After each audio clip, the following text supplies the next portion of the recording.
बोलिए श्री बाके बिहारी लाल की जय हो। राधा रानी सरकार की जय हो। ओम स्वस्ति श्री गणेशाय नमः। ओम स्वस्ति श्री राधा कृष्ण चरण कमलेभ्यो नमः। ओम स्वस्ति श्री गुरुदेव चरण कमलेभ्यो नमः। ओम स्वस्ति श्री मातापितृ चरण कमलेभ्यो नमः।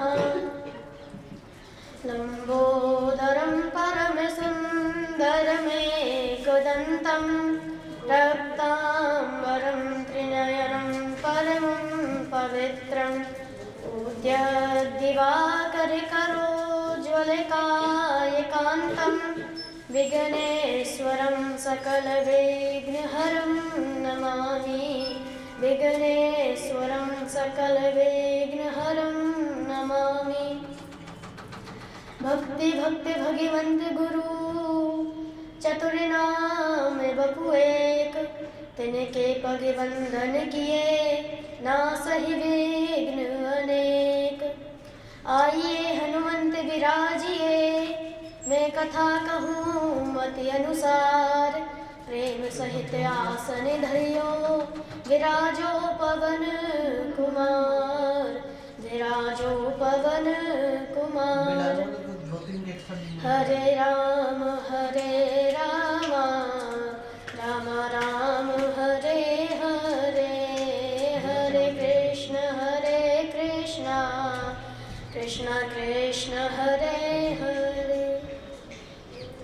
परम परात्पर अखिलेश्वर आकारण करुणावर्णार्य भक्तिवांछा कल्पितरु पीताम्बरधारी श्री बाके बिहारी लाल जी के चरणों में इस दास का सादर प्रणाम। परम आराध्य लाडली वृषभानुनंदिनी किशोरी श्री राधा रानी जी के चरणों में इस दास का सादर प्रणाम। मुझे अंधकार से प्रकाश को ले जाने वाले मेरे सत्य गुरुदेव भगवान के चरणों में इस दास का सादर प्रणाम। बंधुओं, आइए कथा में प्रवेश करते हैं। आसीद ग्रीवरो राजन् त्रिकूटिविश्रुता क्षीरोदेनावृतः श्रीमान् योजनायुतमुच्छ्रिता। बंधुओं, क्षीर सागर में एक त्रिकुट नामक पर्वत था। उस पर्वत पर एक गजेंद्र रहता था। बंधुओं, आपने सुना होगा कि जंगल का राजा शेर होता है, परंतु उस त्रिकुट पर्वत का राजा गजेंद्र था। क्योंकि राजा वही होता है जिसमें ताकत होती है, जिसमें बल होता है। और गजेंद्र में तो 100 हाथियों का बल था। और जब गजेंद्र चलता था तो धरती डोलती थी, डगमगाने लग जाती थी। महाराज कहते हैं कि चलते गजानन डोलत अवनी। अवनी यानी धरती। जब गजेंद्र चलता था तो धरती डोलती थी। तो एक दिन गजेंद्र अपनी पत्नी और अपने बच्चों के साथ एक सरोवर में स्नान करने गया। और जिस सरोवर में वह स्नान करने गया, उस सरोवर में एक ग्रह रहता था। ग्रह यानी मगरमच्छ। उस सरोवर में एक ग्रह रहता था। तो वो गजेंद्र स्नान करने लगा तो अपनी सूंड में पानी भरता और अपनी पत्नी और अपने बच्चों पर फेंकता। तो जब यह बात ग्रह को पता चली तो ग्रह ने सोचा, अरे एक तो ये मेरे घर में आया और मेरे घर में स्नान करने लगा और ऊपर से मेरे घर में गंदगी फैला रहा है।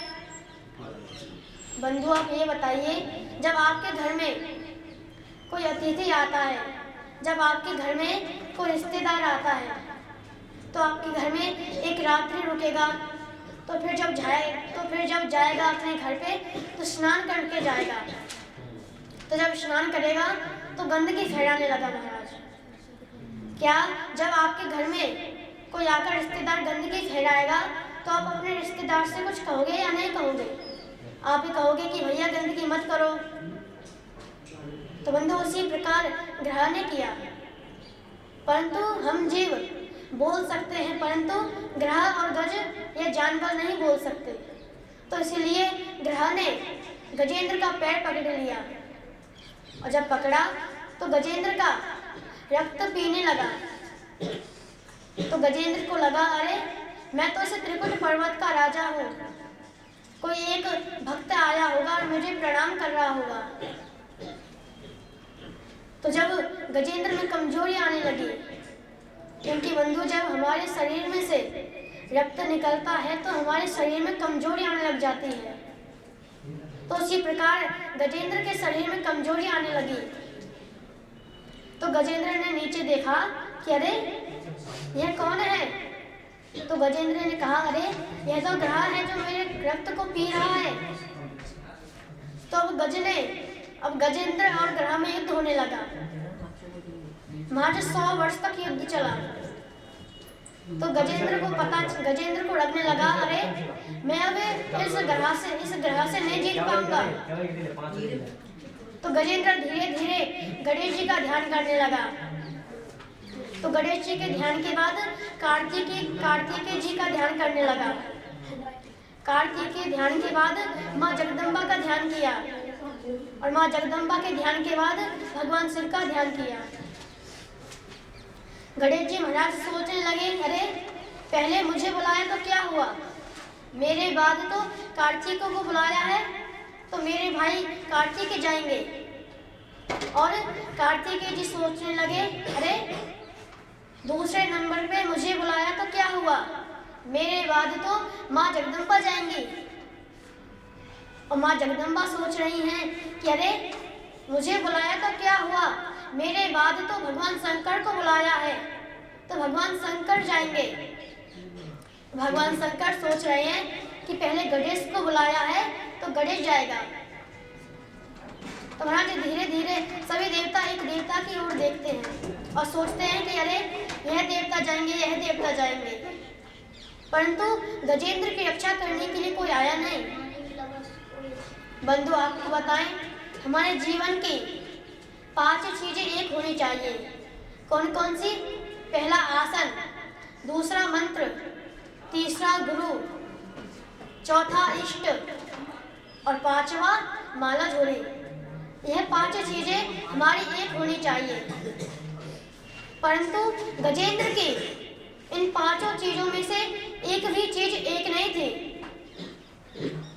तो इसलिए कोई भी देवता उसकी रक्षा के लिए नहीं आया। यह सब दृश्य माँ लक्ष्मी देख रही थी। तो माँ लक्ष्मी ने भगवान विष्णु से कहा कि प्रभु आप अपने भक्त की रक्षा कीजिए, आपका भक्त संकट में पड़ा है। तो भगवान विष्णु ने कहा, अरे लक्ष्मी, उसने मेरा ध्यान तो किया नहीं और अलग अलग देवताओं का ध्यान कर रहा है, तो अलग अलग देवता जाएंगे उसकी रक्षा के लिए। यदि अगर वह मेरा ध्यान एक बार ही करता तो मैं तुरंत जाता। यदि अगर उस पर ध्यान नहीं आता, यदि अगर मेरा नाम वो एक बार में लेता तो मैं तुरंत जाता। परंतु गजेंद्र ने भगवान विष्णु का नाम नहीं लिया। तो अब गजेंद्र को लगने लगा कि अरे अब तो देवता भी नहीं आए।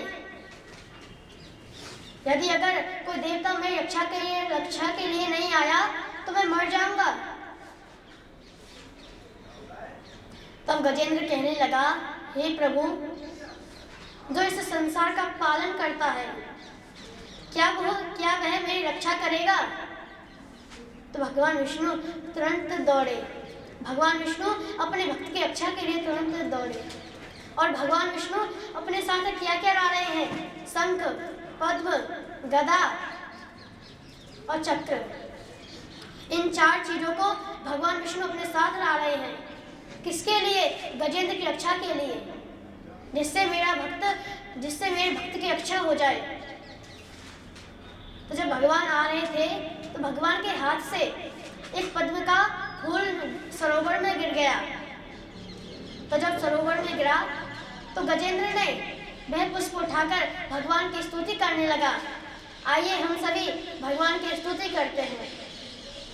नमो नमस्ते खिलकारणाय निस्कारणायाद्भुतकारणाय सर्वागमाम्नाय महर्षवाय नमोपवर्गाय परायणाय नमोपवर्गाय परायणाय।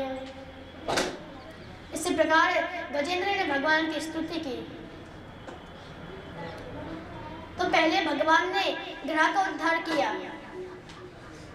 बंधु आपको बताए, ग्रह ने गजेंद्र का 1000 वर्ष तक पैरों का चरणामृत पिया था। और इसी तरह से भगवान ने ग्रह का उद्धार किया, क्योंकि जो भगवान का भक्त होता है और उस भक्त का कोई पैर पकड़ता है तो पहले भगवान उसके भक्त का उद्धार करते हैं, फिर अपने भक्त का उद्धार करते हैं। तो आज भगवान ने सुदर्शन चक्र के द्वारा ग्रह का सिर काट दिया, फिर गजेंद्र का उद्धार किया। बंधु, यह ग्रह और गज है कौन? बंधु, यह ग्रह हुहु नाम का एक गंधर्व था। इसे देवल ऋषि के द्वारा श्राप लगा था।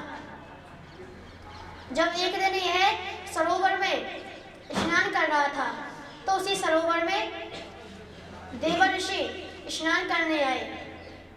तो देवल ऋषि स्नान करने लगे तो उस हुहु नाम के गंधर्व ने सोचा कि मैं इन देवल ऋषि के साथ मजाक करता हूँ।